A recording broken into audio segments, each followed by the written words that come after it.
Hi, my name's Scott Viala of Viala Training, and this is the very first Ask the Viking, brought to you by Set for Set. So I got a list of questions here from Set for Set that I'm going to go over today. So very first one, can you tell me how you got involved in Steel Mace Training? So I've been doing Steel Mace Training for about 6.5 years, maybe a little bit longer. And then I remember the very first time that I saw Steel Mace Training, it was on YouTube actually, and it was with Mark DeGrasse. So he used to have a magazine called My Mad Methods. So he had a bunch of different things on there, kettlebell training, steel mace training, lots of unconventional training. And I remember seeing him swing around a mace doing some 360s. And I remember seeing that and thinking like, that is one of the coolest things I've ever seen. And that's something I'm really missing out on my training. So I picked up a sledgehammer that I had and tried to replicate what I saw Mark do. It went over all right, but the sledgehammer was rather light. So I remember I ordered my very first steel maces. So the very first maces I ordered was a 25-pound mace and a 7-pound mace. So I thought, around that time I was doing a lot of strongman training, and I remember I did 620-pound farmer walk for 75 or 80 feet, something like that. So I remember thinking, I did that type of deadlift and walk basically, 25-pound steel mace will be absolutely nothing. So that was probably one of the most humbling things I've ever done, trying to do a 360 with a 25-pound steel mace and not knowing any of the form properly. That definitely checked my ego rather quickly. So that was my very first introduction to the steel mace. So next thing, how do you implement steel mace training? So I use a steel mace every single training session. So with myself and with my clients as well. So I probably do with clients, over 50 sessions a week. So in every single one of those sessions, in some way, shape, or form, my clients are using the steel mace. So some of that might be just for mobility training, warm up, but then also we do a majority of strength training with our maces. So heavy 360s, 10 and 2s, things like that. But for myself, about the same thing. I do a lot of like mace movement stuff, a lot of steel mace complexes. But then I also, probably my favorite thing with the steel mace is doing really heavy 360s, 10 and 2s. That for me, that just builds such insane rotational strength, which is probably one of the most underlooked things in sports training, pretty much everything. Rotational strength is really underutilized. So how do you think the steel mace complements kettlebell training? And how does it complement your other training? So I don't do like just the traditional lifts too often, but every once in a while I like just kind of test myself, see where I'm at. So I do about 90% kettlebell and steel mace training, and then 10% kind of like other accessory stuff, whether it be sled training, trap bar deadlifts, hip thrusters, things like that. So when I don't do a deadlift for a while and then I go back to it, I'm always so surprised how much stronger I've gotten. And that's all from just heavy steel mace training, heavy kettlebell lifts.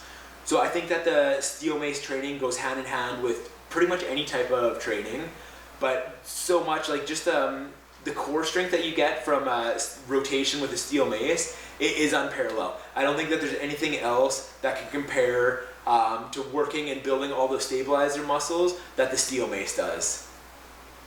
So what else we got here?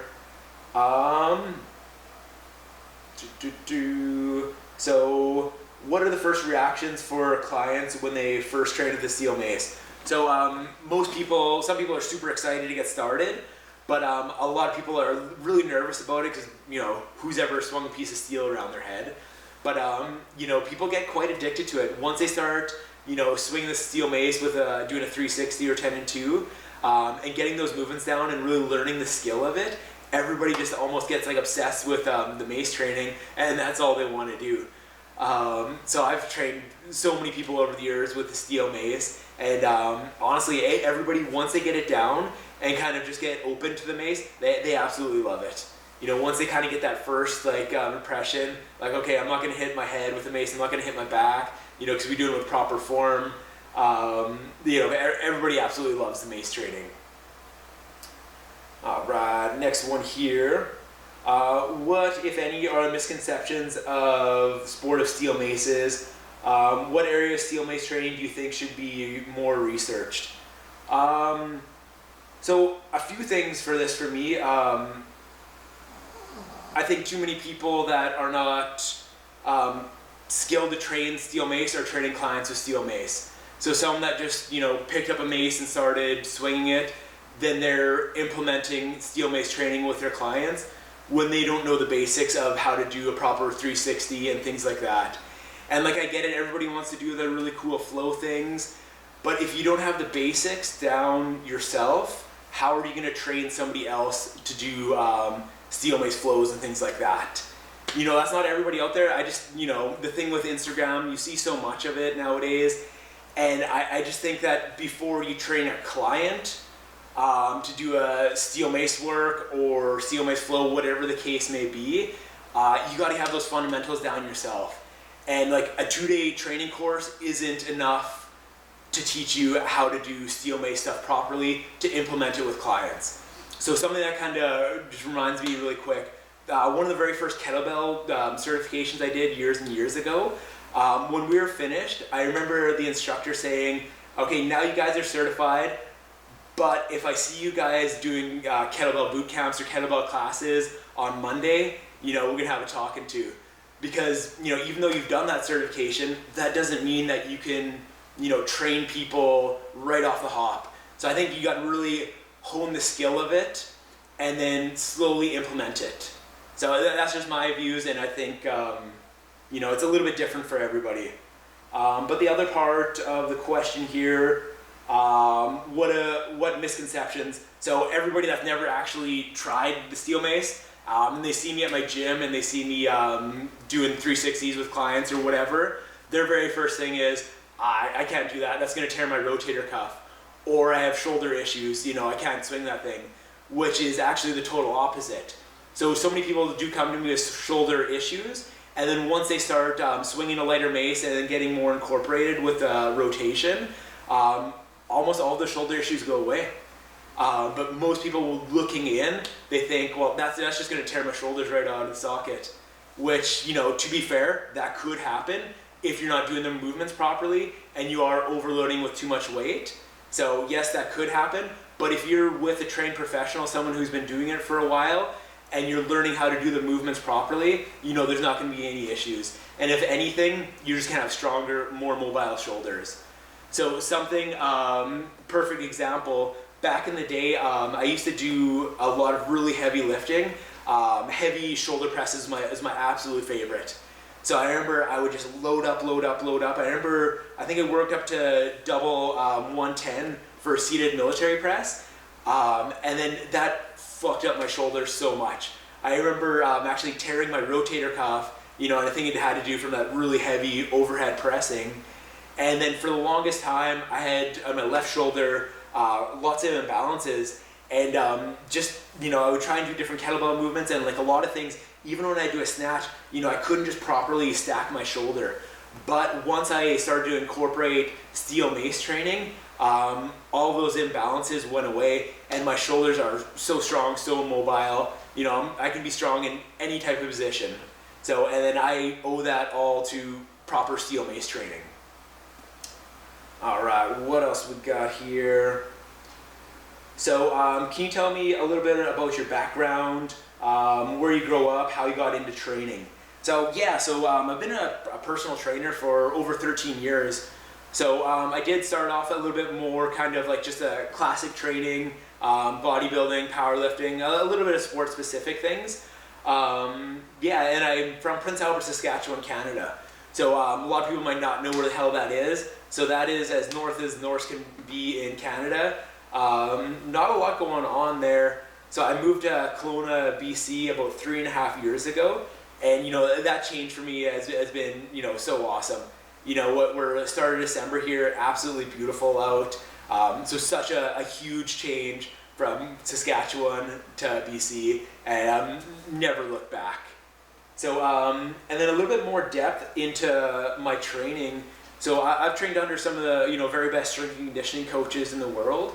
Jonathan Chainberg is someone who really changed my outlook on training. So he was George St. Pierre's training coach, strength and conditioning coach, sorry. So I remember training under him for quite a while, and like training under him, changed my outlook from being kind of almost, I don't know, like athletic bodybuilding, I don't even know what the hell you would call it, to really more sport-specific training. So spending time with him and training under him, training with him, changed my outlook on training, immensely. After I got back from Montreal, back to Saskatchewan, everything, my whole mindset, everything changed. And that really kind of broadened my horizons so much. Because at that time, like, I thought, training was one thing, just really kind of dead set, like really like strength stuff, muscle building stuff. I didn't know of a lot of these other things. So when I came back from Montreal, that just really opened my eyes, and I started looking for different types of training. And that's what led me to kettlebell training, and that's what led me to Steel Mace Training, was just kind of looking for more and trying to just really get more knowledge. All right, what else do we have? So what's your go-to music for working out?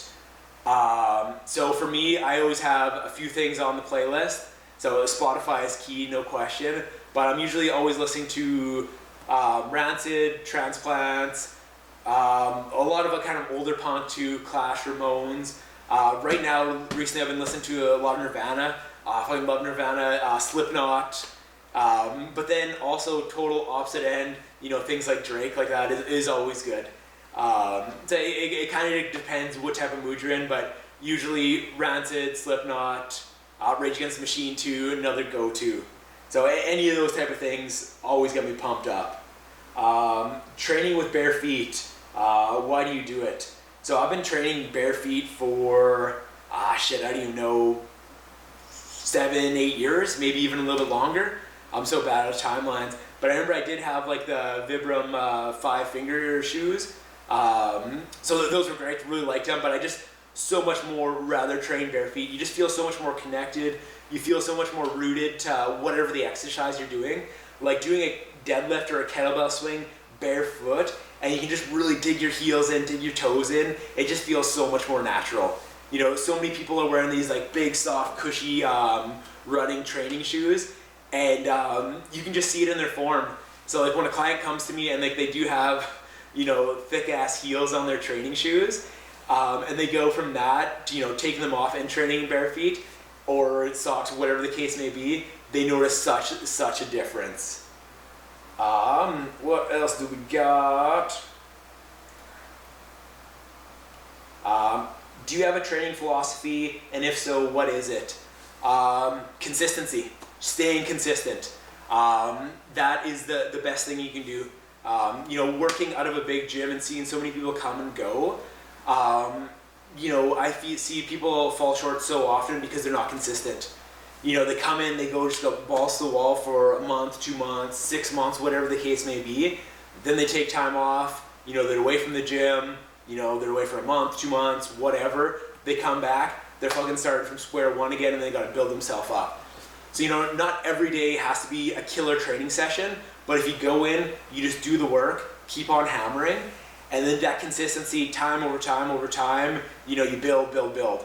Like today, I didn't have a lot of time today, because I know I have a shitload of clients, I had to record this video, but I still made time for my training. So I did a nice little circuit training with Steel Mace kettlebells, got everything, including my warm-up in 45 minutes. Then I was ready for a client, training, back to clients. What else we got? What does your diet look like, and what's your favorite food, cheat meal, or anything?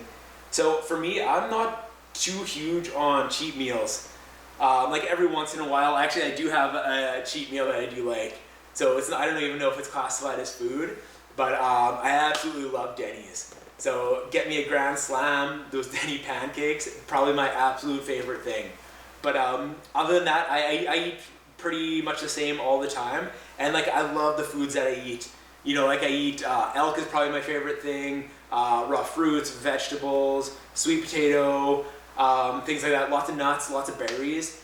I just eat healthy, honestly. I don't have a keto thing like that, but I do fire off better with higher fats, high fat, high protein, moderate carbohydrates, and that keeps me in shape year round, and that keeps me energized too. So just a nice, clean, healthy diet. And then nothing against cheat meals. For me, I love what I eat, and I like kind of staying consistent with that. Consistency again. But if I am gonna have a cheat meal, you best believe we go into Denny's. What else?